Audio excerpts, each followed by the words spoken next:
Hi, everyone. I'm Marilou Gauthier. I'm the head of our client success the team on the Pro team. And today is our second episode of our success series. So for those of you who are not familiar, this is a new series. It was launched last month, and it's a limited series of Meetup Live events, really focused on career. And so in this series, we're going to learn tactical takeaways for different stages in your career. Some of the topics will be work-life balance, advocating for yourself in the workplace, entrepreneurship, and more. So please check out, this is the second episode, so we have more to come. And today our special guest is Claire Wasserman, who I'm a personal fan of. Claire is the founder and author of Ladies Get Paid. And I'm so excited to have her with us today to share how to build your career, break down some of the most common work barriers, and very exciting, how to negotiate your salary. You're also going to learn best practices for getting recognized and being rewarded at work. So before we get started, we're just going to go over a few guidelines and the agenda for today. So first, just note that the event is recorded, so you won't appear on video, and your video will be muted, so it's only me and Claire. And the chat for the event, everyone has used to share where they're coming from, which was amazing. We're going to turn it off now so that everyone can focus on the conversation. But if you have any questions, please, we want to hear from you. So just make sure to use the Q&A feature at the bottom of the screen. And we also have closed captioning available. So at the bottom of your screen, you can see live transcription and select your preference if that's helpful for you. Now let's go to the agenda for today. So we're just going to start with a short introduction with our speaker. We're going to then dive into our fireside chat with Claire, and we're going to make sure to keep a good 15 minutes at the end for your questions. So getting started now, I have a few words about you, Claire, for those joining us today who don't know you. So Claire is an educator, author, and founder of Ladies Get Paid, which is an education platform, a global community I actually personally am part of, and a book that champions the professional and financial advancement of women. She is also the host of the John Hancock podcast, Friends Who Talk About Money, because money is important. She is a highly sought after expert for Fortune 500 companies working to improve diversity, equity, inclusion, and belonging. And Claire has traveled the country teaching thousands of women how to negotiate millions of dollars in raises, start businesses, advocate for themselves in the workplace. And Claire was also chosen as one of Marquee Who's Who 75 Most Influential Financial Leaders 2021. Congrats on that. As well as Entrepreneur Magazine's 100 Most Powerful Women. Hell yeah.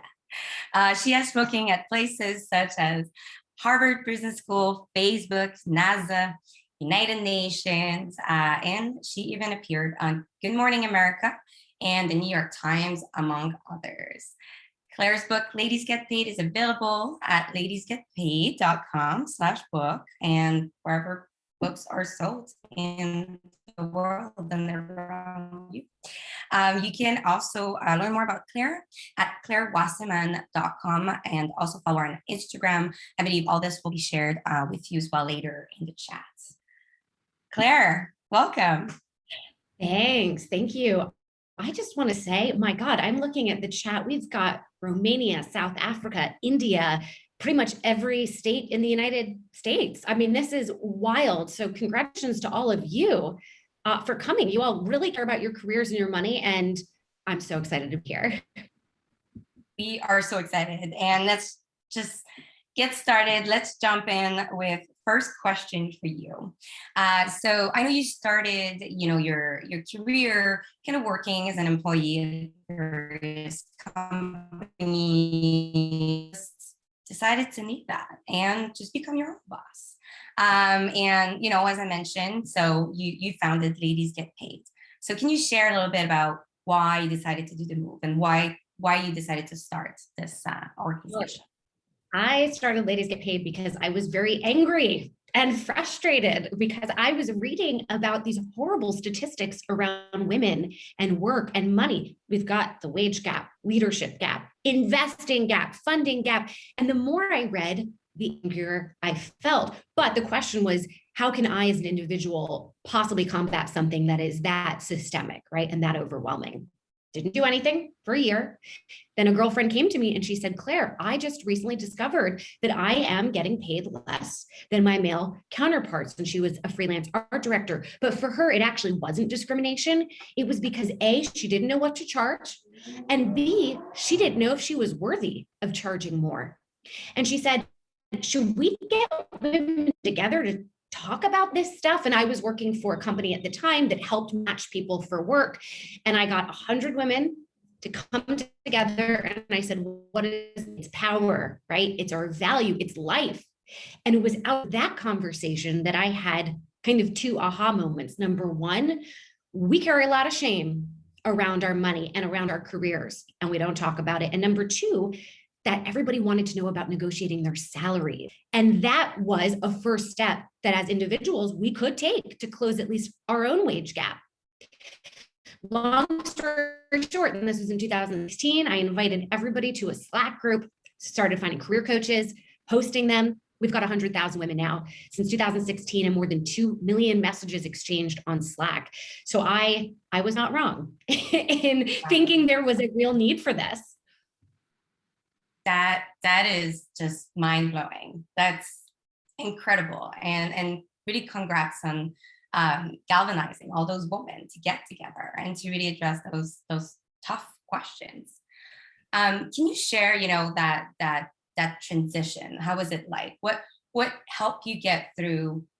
I imagine you had moments of doubt and not sure starting something that big. Can you share a little bit more about how you got through that?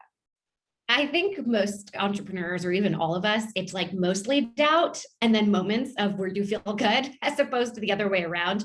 I want to be clear. I was a failed startup founder before, though I don't want to say the word failed because what I learned during that experience directly impacted and made Ladies Get Paid work. Okay. But I had tried before. So by the time I was ready to make the leap, I kind of knew what not to do. And honestly, the bottom line, and this is, I think, for anybody in any risk that they take, whether it's starting your, a new job or a business, you have to have savings, the financial safety net. And that could honestly include your parents, if you have the luxury of moving home or, so I was able to have those savings and cut down on my spending. And that is the honest truth of how all of this works. Is the only way you can take risks is if you have the financial privilege to do that. That is very important. And just thinking about, Ladies Get Paid, obviously, as you said, you started in 2016, so it's been a long process. Did you expect this to be that successful? And what was some of the little first steps that you took to get things rolling? Something that I love to say is, big vision, small steps. So you have to dream really big. And there's a quote I read about proceed as if success. The reason I don't like that is it kind of seems like it'll just happen on its own. But on the other side, the reason I like it is you are working towards something because you believe deep in your soul, A, there's a need, and B, it will work. Okay. The part about the small steps is if you only think about the big vision, it begins to feel overwhelming. And you see that gap between what have I actually accomplished and what do I want to accomplish? And the goalpost keeps moving. Okay. So at the end of it, it was always about listening to what the community, not just said they wanted, but the behavior that they were demonstrating what did they need? And we were very fortunate. We had that Slack group. And so we saw these conversations people were having about what they were struggling with. And I also went across the country. I went to 19 cities right after the presidential election. in 2016, and I hosted town halls for women to talk about work and money and self-worth. And it was being in person with people, which I know, we're not doing right now, but being able to really sit there and feel their energy when they were starting to, galvanize. So everything we developed, it comes because we've listened. So I have, whatever anybody's doing, just it's about, your ideas. It's about your ability to observe and to listen and then make decisions and make a different decision quickly if you need to. That is so, so good, right? Really listening and feeling and empathy and really getting the feel of the community and people around you. That is great. And what would be an advice that you have for others right now that may be transitioning careers? So we know there's the great migration happening, the pandemic, definitely. I think many of us, we have this moment of thinking about, am I in the right job right now? Maybe thinking about transitioning. There's a lot of movement going on. So what are some of the tips that you have on how to look for jobs with transferable skills? And how do you market yourself? Sure. First of all, life you don't love. Does that mean every day you have to love what you do? No. But I always kind of work backwards from, if I were, God forbid, hit by a truck tomorrow, do I stand by the decisions I've made, right? Is there any regret? Very morbid, but it has worked as a motivator for me. Okay, so there's two things here. There's one, the folks who have the itch to change, but maybe are not sure what to do. And then there's the folks who know what they want to do. They know what jobs they're going to apply for, but they're not quite sure how to market themselves or position themselves as a person who can do the work, even though they don't necessarily have the traditional job experience. I'll answer that second point, though I'm happy to address the first one as well. For somebody who knows what they want to do, think about what are the concerns going to be from the other side, right? The hiring manager, that you don't have the network, right? Have the ability to pull people in if you need them. Maybe you're going to learn, or can you learn quickly, right? Are you prepared for the challenges that this kind of job will require? So let's work backwards from concerns. I would start by reaching out to people who have the job that you want, or a similar job at a similar company. You don't need to know them. This can be cold outreach. We can talk about that in a minute if you want. And ask them straight up, what are your challenges in this job, whether it's day to day or year to year? And what, recommendations you have? What do you wish you'd known when you started? Then the next part is, can you bring up examples from your past where you have learned quickly, where you have learned with minimal resources? So this is great for somebody who's maybe right out of college or starting their career, because we can all show, and it doesn't need to be professional, we all have examples in our life where we overcame a challenge or a learning curve, and we did it with resourcefulness and with resilience. And that's the other part. It's about demonstrating who you are as a person and not just these tangible skills. Now, of course, if there are tangible technical skills that you need, okay, show your certificate, show that you went to a conference, right? Like reassure them on that front. But, you're being hired for what you contribute to the team dynamic. And so you want to really dig into, what are the company's culture? What is the company's values? How do I show who I am, right? My empathy, I'm detail oriented, I'm, a team player, whatever it is. Give examples of that. And just call out the elephant in the room. I know I'll be a bit green here, but I bring a perspective as an outsider, and I'm hungry and I learn quickly. Give me a chance. And man, anybody here who manages people or hires people, that's what you want to see, the fire. And sometimes that can be even more important than traditional experience. Absolutely, absolutely. And from actually a workshop that from Ladies Get Paid, I to your point, to really make it a story, right? And I really like, as you said, like find an example in your life and make it a story, make it personal, and bring that person to understand who you are and what you're able to do with something very cool that I think is great advice. So you shared a little bit. So you're looking for a job in a field that you have maybe no experience. You shared one of the tips, for example, to reach out to someone on LinkedIn who is in that position, ask them their experience. Any other tips on, really for people that are kind of, they know they want to do something, they just don't have the experience? Anything like to build really that momentum, and how to get out of that kind of fear and uncomfort of being something unknown?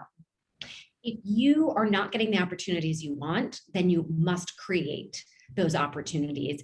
Every job that I got pretty much was because of a side project that I had, which showed initiative, right? Showed that I was self-motivated. And it also gave me the ability to sort of stretch my wings, right? The opportunities that I wasn't given, right? I create. There's that. If you can't start your own thing, see if you can join somebody else's.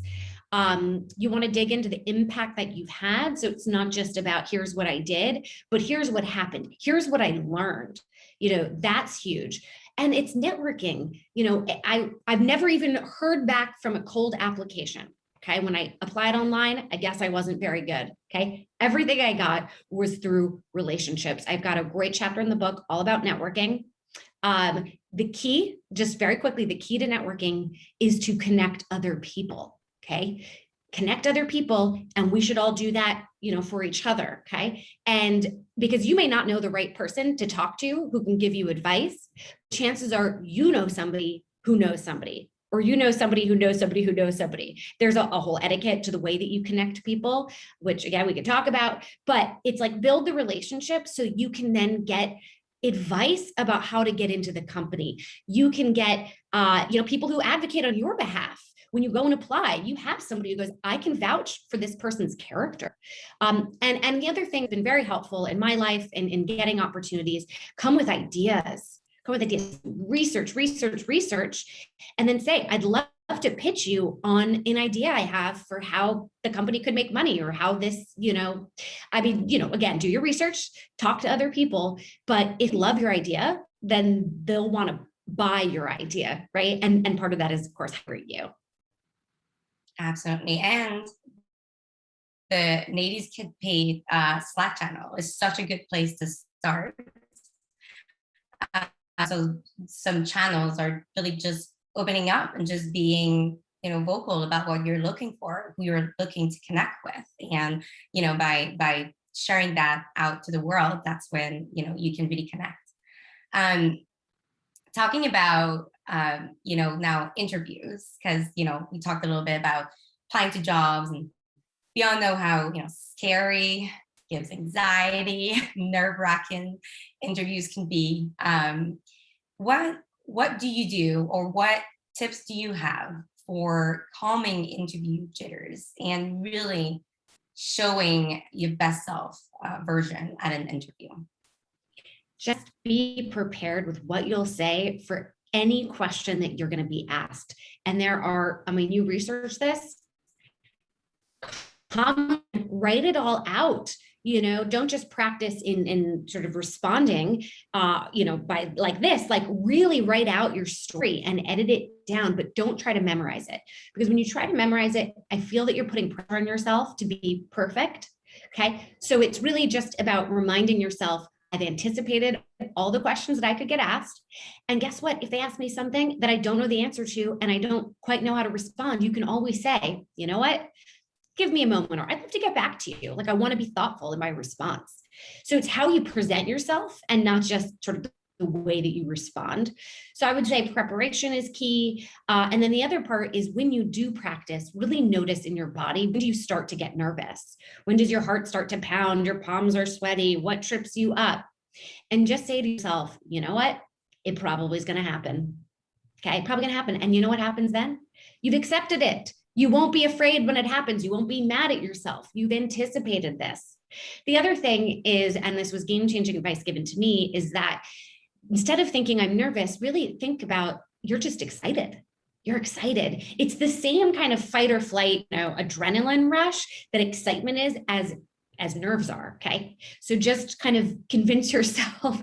And then at the end of the day, this is just one experience that's going to lead to other experiences in your life, whether you learn something from it, or in my case, I once interviewed, didn't get the job. And the person who interviewed me followed up and said, you are fantastic. You were not right for this role. I'd love to meet again.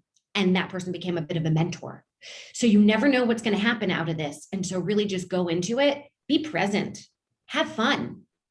And remember, it's also a relationship. You're kind of interviewing them too. Like, this needs to be the right company, the right role for you. So the playing field might be a little bit more even than you think, but nerves are going to happen. I still get nervous. And guess what? It's going to make you bring more energy to the conversation. So that's not big. So yes, all of this, a few things to like doing little things to calm you down before, right? Like meditation and little breathing tips before the interview can be so useful. And I love it what you say, like it's so true. We're mainly excited. Like you go to an interview, it's so many new opportunities opening up in front of you. So like really trying to change your mind into like, I know I'm nervous, but I'm mainly excited and recognizing those signs and just talking to yourself into really changing that. And I think instead of thinking about like the role, I mean, obviously prepare and, speak to the role, just think about, I'm making a connection with this person. I'm making connection with this person. This person is going to be like a friend, a mentor, just a person in my life that you never know where it's going to go. And so being present is really important. They're going to pick up on that vibe, whether it's, through Zoom or in real life, but just focus. This is a person I want to make a connection with, and kind of let go of all the other noise. And I love how you mentioned feedback of interviews as well, like seeking that feedback after, even if the person is not giving it to you naturally. It's so great, right? It's a practice. So maybe that interview didn't go the way you wanted to, but that feedback can really help. So shifting now, let's say ace the interview, you get the offer. So exciting. Now the negotiations begin. That too can be, a moment of high stress for some. And so what are some pointers for negotiating your salary the right way? Yes. Let's just first acknowledge that pretty much everybody gets nervous around negotiating, including the person you're negotiating with, because they want to make sure that this happens. You guys are on the same playing field, not playing field, because I know you want the job, but they also, if you say no, that means, they got to find somebody else, or this person has to go back to their boss. I lost them, right? So both of you have said to each other, we are in it to make this work. Also, I do want to acknowledge the reason that many of us get nervous, especially women, is we are raised to be accommodating, people pleasing. And so the fear with negotiating, I think, could be, am I going to be told no? And will that jeopardize the relationship? Or will I be told no? And is that a reflection of my worth? Okay. So there's a lot of feelings around this, and they're valid, and I want to acknowledge that. But here's the thing. You are expected to negotiate. The first offer they give you is just that. It's a first offer. And this is from somebody, we've hired people.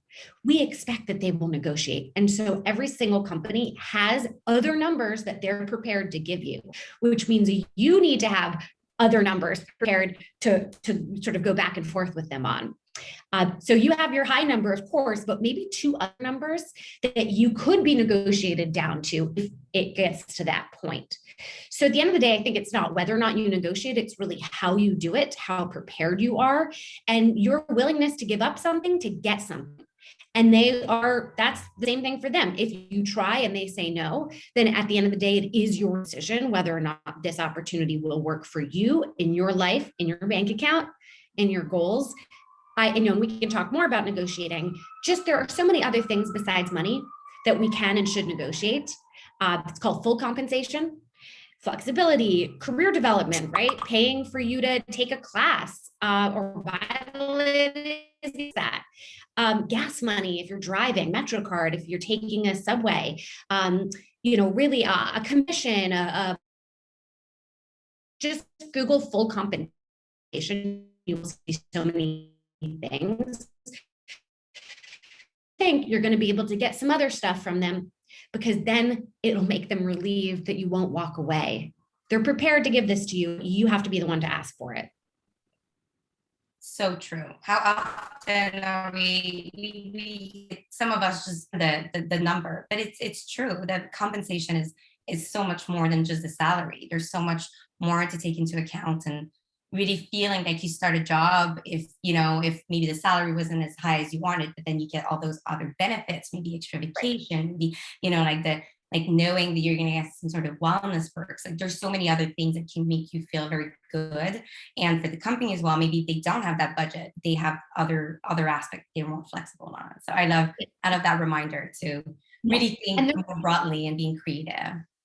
And there's different budgets for these things. So just because they can't give you the salary that you want, they have other budgets that are specific to bonuses or specific to career development. I know somebody recently who couldn't get the salary, but they gave her a signing bonus. And so you might think, well, how did they have money for that? It comes from different places.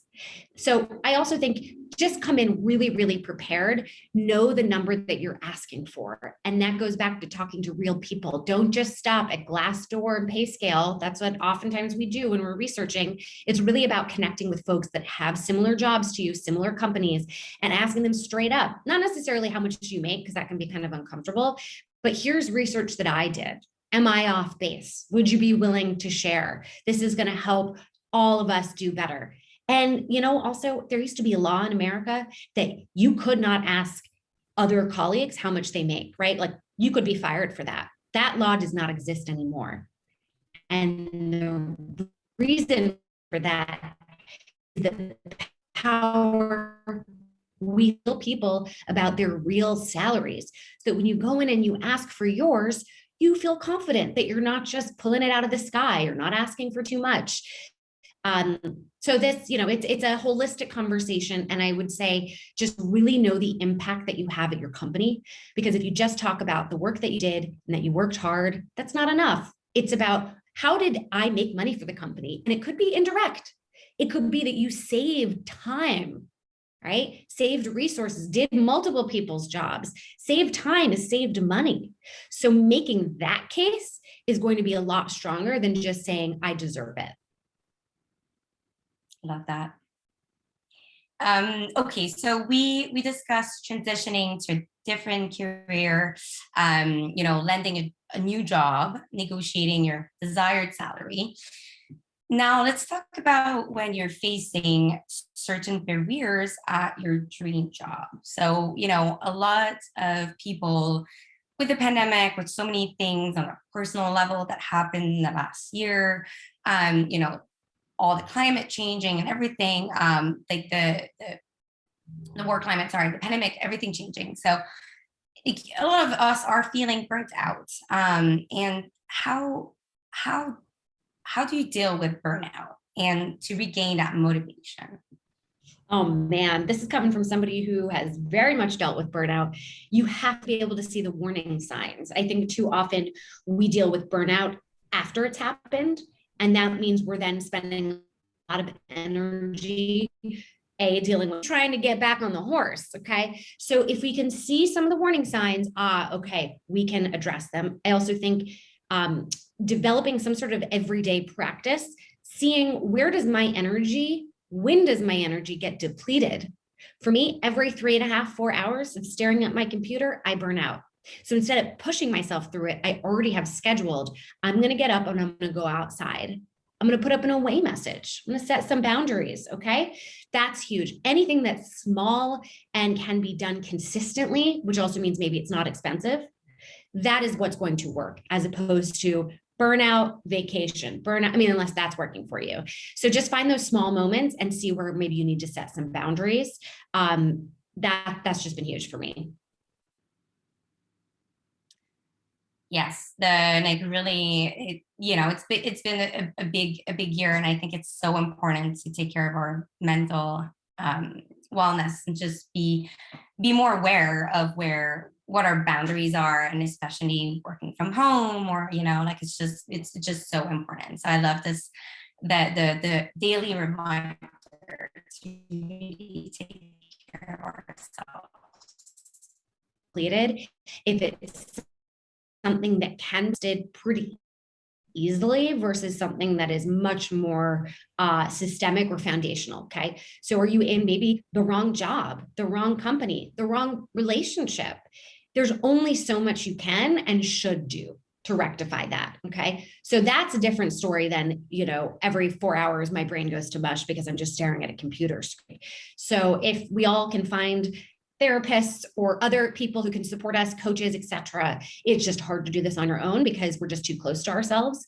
So I want to be clear about that distinction, whether it is the everyday, where your energy gets depleted, and small ways that you can kind of give back to it, fill yourself back up. So let's shift on a different department's reviews. That too is part of work that is great. We all learn, but it is it could be also stressful, and so there is some preparation to be ready for those performance reviews. So what how do you recommend people to prepare? And reviews are also, we all know, a pretty good time to maybe ask for a raise, or maybe do a change, request a change in that compensation. So what are some ways that you would prepare for those reviews? If you wait till the annual review to have a conversation about what you do and what you want, it's too late, because oftentimes budgets are already decided by then. So I would first think about who can help you figure out when budgets are being decided. For example, my co-founder, her last job, the annual review is in February, but she found out that the conversations around those reviews that the managers were having, that was in November.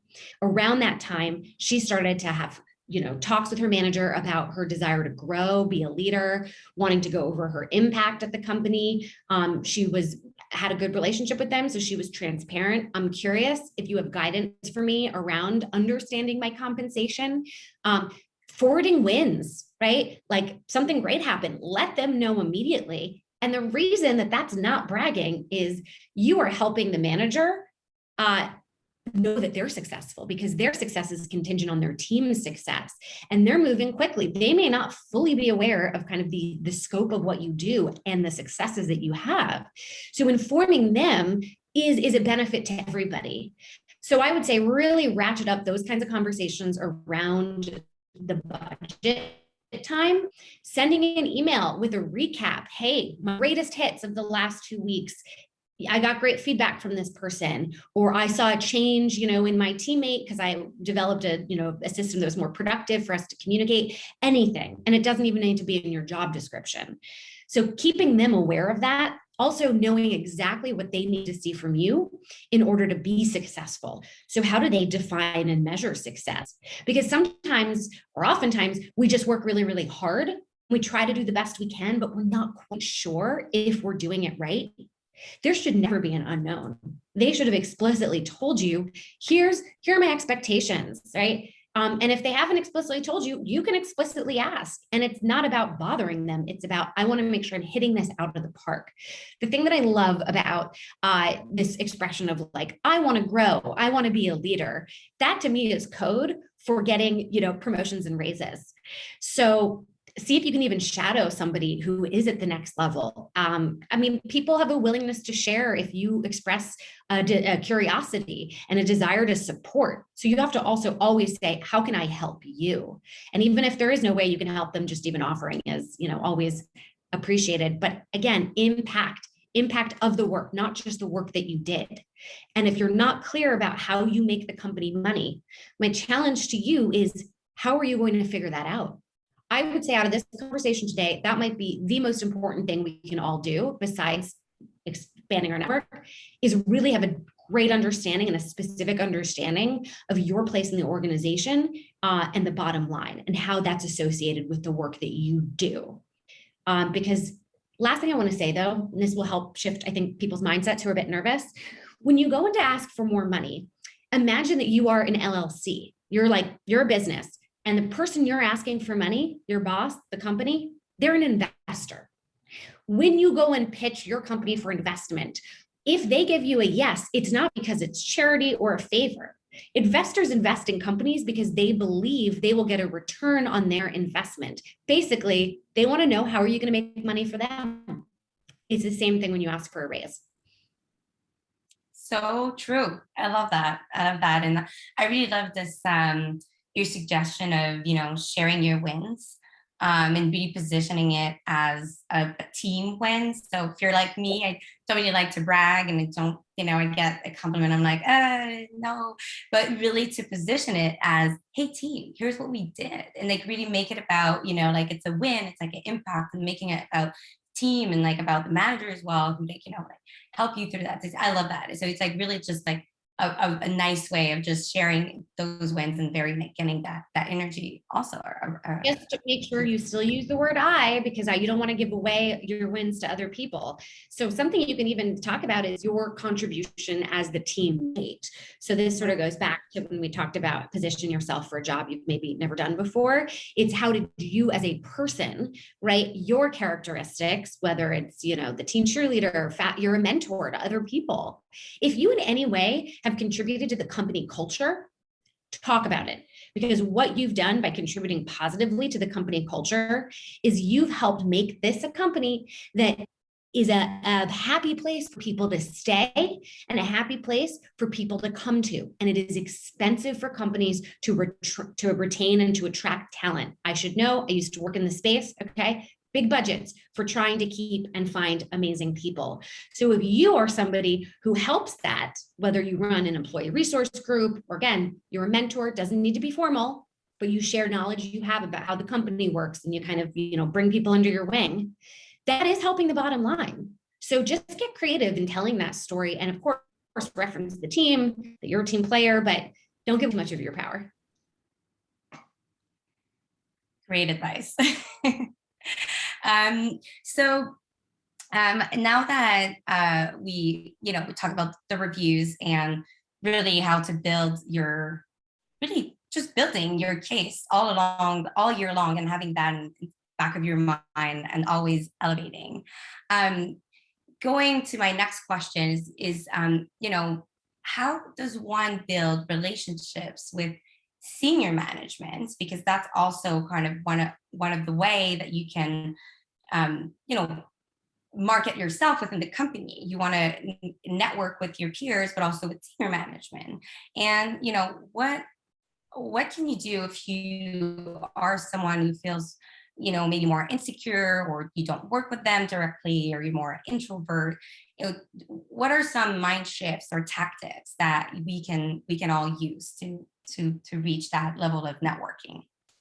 First of all, this is crucial. This is not I'm going to tell you right now, it's not optional. You have to do this. There's research that shows that when there are people of influence at the company who believes in you, you will move up faster because you need somebody to amplify what you do. You need somebody to advocate on your behalf in the rooms you're not invited to. Men tend to have this way more often than women for a reason. To me, it's not discrimination. It's just that we tend to bond with people who remind us of ourselves. Well, guess who most people in influence? Men. So they're more likely to then, take a young guy under their wing. So that means our side, we have to be more proactive. First of all, identify who it is that you want to build the relationship with. Doesn't necessarily need to be somebody in your department. I should say they could just be a general leader. Do research, as much research as possible on them. When you reach out, and by the way, you can start with their assistant. You can start with somebody who's a little bit more junior. Develop the relationship with them and maybe get them to make an introduction or to give you some insight into how to make that introduction for yourself. When you reach out, be very clear about why them and what are you looking for. And it's not about mentorship, because that is a very big and abstract word that sounds like it takes a lot of time, effort. And to me, that is the reason they would say no to you, is simply because they don't have the time. So how do you approach them in a way that demonstrates that you respect their time and that they feel flattered? And you show them, exactly what it is that you want to learn about them. And it could, make it pretty small. Start with, I saw that you moved up within an organization very quickly, or you pivoted, or, you majored in something that is unrelated to what you do now. I was curious, and fill in the blank, okay? Because that is a hook. That's the hook. And then you give them, in my opinion, you give them 2 options. You say 3 options. I would love to take you out for a coffee or lunch, right? So you are not asking them, you're saying, I'd like to offer this to you. I'm also happy to do a 20-minute phone call, or of course we can continue by email. I can also follow up if this is not a good time. The reason I love this is A, you're giving them choices, and B, that's really demonstrating that you respect time. 20 minutes. They can visualize this fits into their schedule. You've also said, I understand if this isn't the right time, and I'll follow up. And you have to follow up. I call it polite persistence. If you do not hear a response, give it a week. Follow up again, because chances are they just missed it. They didn't mean to not respond. They just are busy, and they'll appreciate that you followed up. And don't take it personal. Please don't take it personally, because you never know what's going on in somebody's life. And by the way, by you just emailing, you're now visible to them. They see you as self-motivated and as a leader. So sometimes that's all it takes, because maybe a year from now, you have some connection to them. I recognize your name. So you really have nothing to lose as long as you are very respectful of their time. And that, again, means being specific with the question that you have, and why them and not somebody else. I'd also, why you? And it want to work on, or just the desire to learn, enthusiasm to learn. So talk a little bit about yourself, but don't make the email too long also. Short and sweet, and options. I love that. So transitioning to the last question that I have, and we're going to be right on the mark after this of switching to the Q&A. So just a quick reminder, we have a bunch of questions already, but if you have a question that you'd like to submit, you can use the Q&A feature at the bottom of the screen. So my next question for you is that we have the Women's Equality Day approaching next week. So what can you share some barriers women face in the workplace? And I know you mentioned at the beginning the gender pay gap is probably the most significant barrier. If you suspect at your job that this is happening, how do you approach it? And how do you go about that? Yeah, I would say actually the biggest barrier that women face, and there's so many, I would say it's that we're just not in leadership. Every single industry, really every industry, the people at the top are not people like us. That's a problem for a lot of reasons. That actually contributes to the wage gap. Okay. Part of it is cultural too. Like company policies, they do start from the top.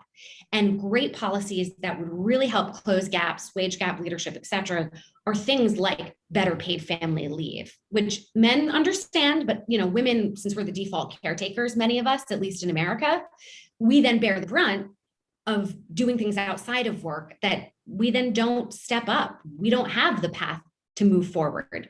So if the company can make it easier, make it a more level playing field for everybody, no matter what's going on with their families, to be able to participate and move up, that is enormous.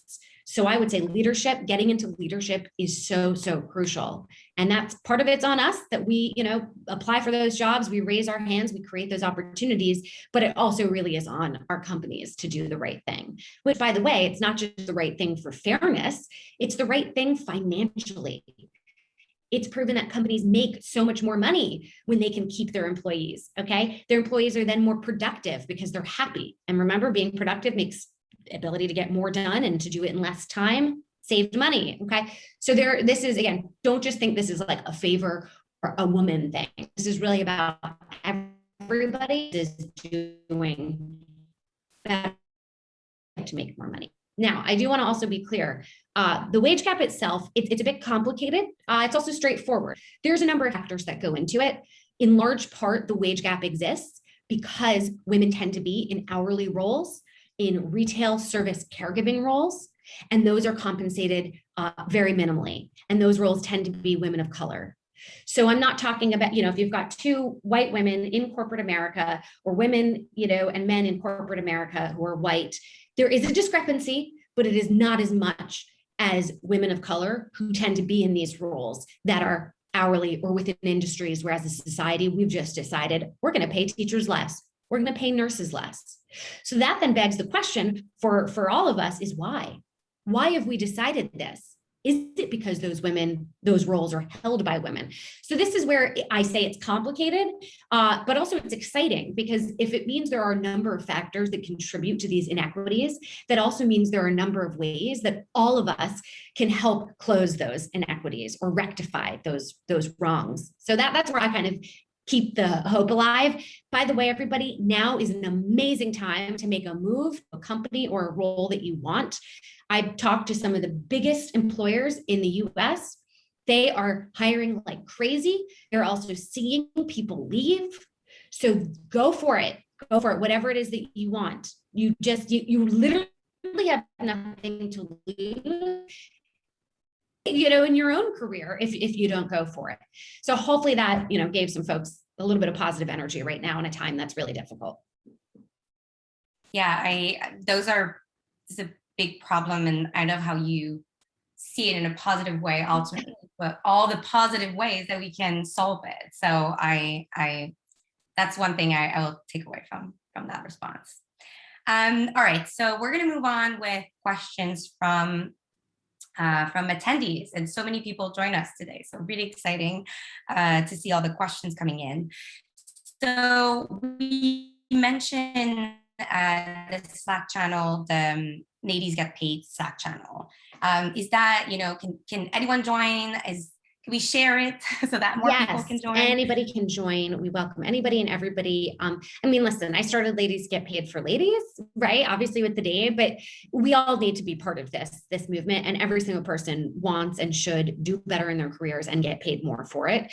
Let me just drop in the link. I don't know if everybody can see it in the chat, 2 links. So we're actually going to be getting off of Slack in the next few weeks. So please join ladiesgetpaid.com. We'll add you to Slack, but we'll also be giving you more information about this. I'm hosting an event tomorrow, Friday, August 20th at 1 p.m. Eastern time, to walk people through what the new platform looks like. Yes, it is all free. So that's awesome. But yes, please, everybody, ladiesgetpaid.com, and we will go ahead and add you to the community. Awesome. Next question from Emma. She says that I have a phone screening for a job I wanted to land on. So how should I prepare for the phone call? What questions should I ask, or what information I should be getting? Well, try to do research on the person if you can, because remember, this is about you making a really good connection with them. So if you can, there's a detail you can find about them. You saw they were in a, certain thing in college or whatever, hey, I was doing my research and I just wanted to say, I really love this thing I read about you, whatever. Okay. So you start there. It's about bringing a lot of energy. If you can try to do this by video, that's the best if you can ask for it. So how do you bring energy? I don't know, do jumping jacks, anything to get you hyped up, because they can only hear your voice. So your enthusiasm is huge. Then you want to prepare for the commonly asked questions. Okay. So it goes back to whether it's phone or not, just having your responses ready. And the great thing about not doing this in person, you can write down all of your answers. Okay. You can also say, I put a lot of thought in preparing. So yeah, that whole let's slow it down. Let me, I just want to have a moment to think about it, if you don't mind. So I like phone interview. They can't see you, but the fact that you can look down at your paper is great. And just, do a lot of research about the company culture too, so that this shows that you are the right person to be part of everything there, and not just for that specific role. Awesome. Well, Emma, good luck. I hope that was helpful. The next question we have is from Caesar, and he asks, how do you negotiate midway through your contract when you find out that you are not well compensated compared to peers at the same level, but you initially thought you nailed the negotiation? I know that's so frustrating and can feel really demoralizing. So just remember, you are not what you do for a living, and you are not the paycheck that you receive, even though it can feel that way. So there's that. I think you need to get more information. And you need to get more information, 2 things. 1, big market research. So even beyond your company, where do you fall? There's a pay range. Okay. So it's called a pay band. Everybody's calculated on the pay band. So I'm curious, given the other colleagues where on the pay band do you fall? Like, how egregious are we talking here? Because people are compensated differently for different reasons. Maybe they were poached from a competitor company. And so to be competitive, your company then gave them more money. So there's a lot of, there's other reasons that go into this beyond the like sort of fairness. Then have a conversation with HR. And it's not about making them defensive. And it's not even necessarily saying, I found out that this person makes more. It's, I want to have a better understanding of how compensation is calculated here, because I want to be a leader, because I want to grow, because I want to make sure I'm doing an amazing job. Part of that means understanding how this company operates, right? So again, I talked about this earlier, make this bigger than just the money. And then you don't have to, in that moment, make your case. You can say, this has been really great information. I want to digest it. Do you mind if I schedule another meeting with you? When you do that, it's again, not about fairness. It's about your work. It's not about them. It's about you. Please find times this year where you have done something, you hit it out of the park, into the results, dig into the impact on the bottom line, and really make it about that. And if you can't get the pay bump you want now, when is the next time you can talk about it? And is there a possibility to make up for being underpaid for the last few months? But put it on them. Just come with a bunch of questions, and whatever they respond with, is there another question you can ask? But don't feel, just at the end of the day, just don't make them defensive.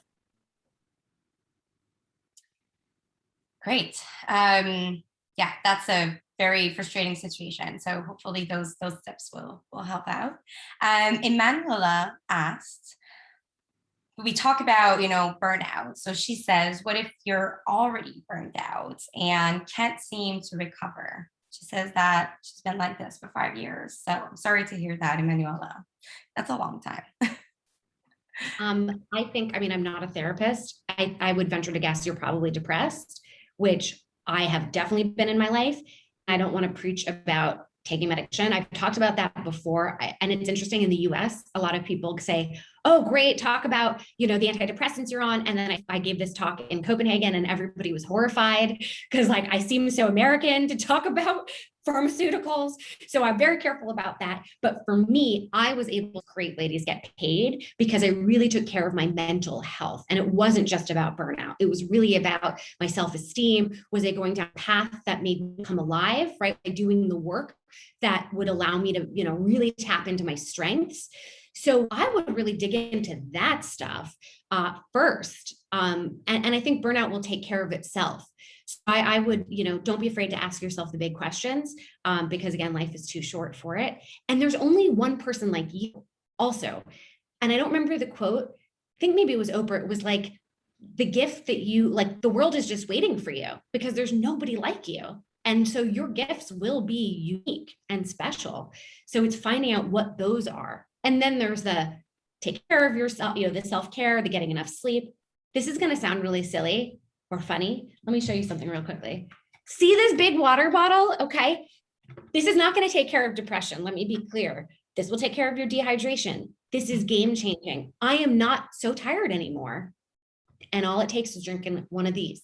So if you can find a hack like that, but again, that's for the everyday. We're not talking about the 5 years. So I'm excited that you came here and you vocalize that, because that is a first step. And it really, it'll only get better from here. And I'm going to take a drink of water. Cheers to you, Emanuela. So Sandeep asks, having 10 years of IT experience, now feeling stuck in my job, not sure what to do. How can I change this situation? Yes. So first, I would really look at your past and not just this past year. Okay. Just go way back, go even back to childhood. Really reflect on times in your life where you just had so much energy that you just came alive. And write all those memories out, call them energy memories. What are the patterns? What are the themes? That means exploring the environments that you were in. Were you alone? Were you with a team? Did this require work, with your hands?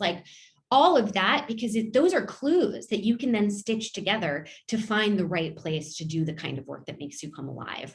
That's the first step. The second step is you need more exposure to what's out there. I always think back to the beginning of my career when I was a fundraiser and a film producer. The only reason that I knew what the title development meant, because I worked for a nonprofit in development, it was because my mom told me what that is. What a privilege that I had a mother that could know that. So how do you get exposure to other careers? Well, you come to things like this. Ladies Get Paid. There's so many websites and industry groups out there on Facebook, Meetup, right? And so then just start talking to people. What do you like about your job? What do you do day to day? Like, what time do you wake up in the morning? Because it's also about the lifestyle you want to have and not just what you do. And then the last part is looking up companies that you just think are doing cool things. And pay attention to what you're reading online, right? What are the articles you tend to click on, the things that you find yourself drawn to, because that's, again, going to give you some clues to where and what direction you should be moving in. And just because you think that something might not be a career or might be silly, just know that that's somebody else's voice telling you that it's silly. Like, again, life is too short. So just start asking yourself questions and asking other people questions, and one foot in front of the other. All right, so we have about 3 minutes left, so we could probably answer one more question very quickly. Nadine asked, what would you recommend for women over 55 years old and getting back into the workforce? So, and I feel like that question could be just maybe a long time without working and you want to get back into it. Right. I would say, again, working backwards from what are the negative things, right, that somebody would think of. Okay. So again, we talked about transferable skills. So hopefully you got that. Really dig into the work that you did when you were not at work. There's so much, the multitasking, the focus, the resourcefulness, but it's the story that you tell. So there's a framework super quickly called the STAR method. STAR is a fantastic way to tell a great story. It's S, set the scene, T, the task, A, the action, R, the results, but really go into detail about how you did things. Right? Because again, that's showing who you are, how you did things. And it's also about finding, it's networking with people who maybe they have also had time off, right? And asking them, how did you make the comeback? Because they'll also be, empathetic to you. There's so many gaps we've all had now. It used to be that our parents and their parents, worked for 30 years without, the same company without a break. Now, it's such a winding road. So, by the way, if you're feeling like there's some ageism, maybe everybody should take off the year that they graduated, if it's more than, I would say, 15 or 20 years ago. And I would never put my GPA unless it's required or you just graduated. That's a good GPA. So maybe explore some resumes that, well, now I'm at time, but hopefully some of that was helpful. These questions are awesome. I want to keep doing this. Maybe everybody, go to my Instagram after this. I'll go on live, and I'll keep responding to stuff. So yeah, coming in the next few minutes, I'll let ML just, wrap things up, but Claire Gets Paid. I'll jump on there and I see we've got like 100 questions or more. So I can talk for a very long time. Thank you, Claire. Thank you so much for all your generous responses. It was such a great discussion. Really thank you to everyone who joined us. It was a huge crowd and amazing questions. So thank you all for joining, for participating. So you can see here Claire's book. So you can buy it. You can go on ladiesgetpaid.com for the link to buy the book. And can also become a meetup organizer. So if you want to, find others to network with, to discuss career tips and advice and continue the conversation, you have here 30% off your first subscription. So go on and start your community. And finally, just a quick note that we launched our podcast, Keep Connected, with our CEO, David Siegel, earlier this year. So please take a moment, take out your phone, scan the QR, and go listen. We have amazing guests, really great topics. So as a reminder, you can view a recap of this event in a few days. We're going to have it on our blog called Community Matters at meetup.com/blog. And this is it, Claire, everyone. Thank you. Connected, everyone. Bye. Now go get paid.